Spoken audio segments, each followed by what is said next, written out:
Okay, guys, what's up? Prince Sports here. Don't forget to comment, like, subscribe. We just saw the game that a lot of us was hyping up for quite some time. Lakers versus Nets. Now, surprisingly in this game, the superstars weren't the talk of the game. It was actually the role players.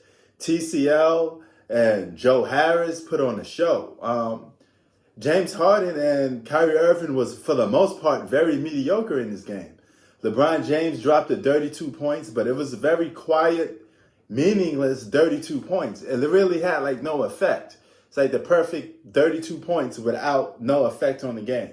You know, because I think he was doing a lot of his scoring when the game was, they were trailing. And it was like pointless baskets, you know, baskets that didn't really lead to anything. This is why I talk about devastating scores and non-devastating scores. There's some guys that could fill up the stat sheet, but all those stats are pointless throughout the game because they had no effect, okay? There's two types of scores, a devastating and effective scorer and a guy that's just out there scoring, but it really is not contributing to helping the team win. And that's what Lebrons' role was tonight, okay? All that scoring he didn't do jack. It didn't help. It didn't help that. Gotcha, bitch. It didn't help this team at all. You know, the big thing about it is it's a regular season game, okay? What can you learn from it? I was thinking, what can I take away from this game? Because there was no AD, there was no KD in the game. What I took away is the Brooklyn Nets role players are capable of outplaying the Lakers role players. And with that being said, that could be on any given night. So in a 7-game series, the supporting cast of the Brooklyn Nets can outplay the supporting cast of the Lakers. And that's very crucial because if the one big advantage the Lakers have over the Brooklyn Nets was role players, okay? That's supposed to be their bread and butter because guess what? If you can't outscore the big three from the Brooklyn Nets, you're going to have better role players.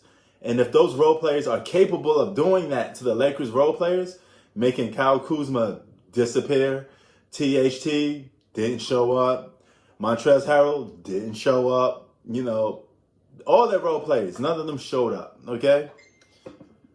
They had a bunch of empty points. They had a good start at the beginning of the game, but if Joe Harris is going to have his way with the Lakers, if TCL is going to have his way with the Lakers, Andre Robertson is going to come back for a defensive piece.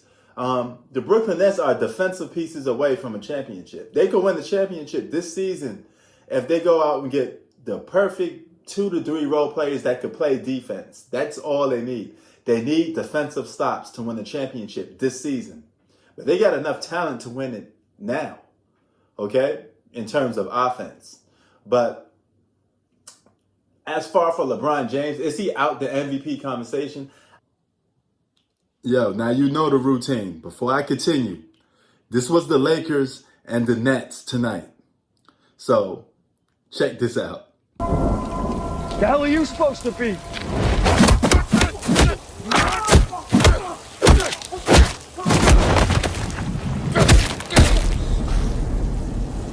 I'm vengeance.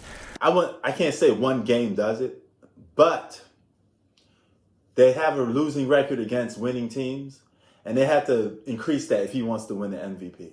Now, if his record stays the same and they go about continuing to beat on suspect teams, and their record is like is right up there with, let's say, the Utah Jazz, they're just hanging in there, second and third place, he could still win MVP that way. But if Anthony Davis comes back and they go on a big running spree and they went on a losing spree while he was gone, I think that's going to hurt his MVP chances big time. If he wants to win MVP, he got to win games without Anthony Davis, okay? It's a more impressive way to do it, okay? It's possible that you could do it. You have the talent to do it. You still have the talent to do it. I remember in 98, I hate to do this, I don't want to bring his name in here, but I remember in 98, Jordan was winning games in the regular season without Scottie Pippen. You know, he was still keeping the Bulls afloat. So Trust me, LeBron James could do the same. But he's going to have to win games without Anthony Davis to be an MVP. That is something he has to do, okay, if he wants to win his MVP. Or it's going to slip away. It's going to slip away from his fingers.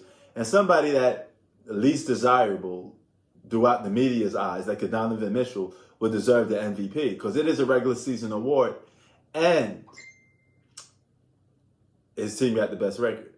But we got to wait and see. We have to still wait and see. All right? Prince Sports out. Peace.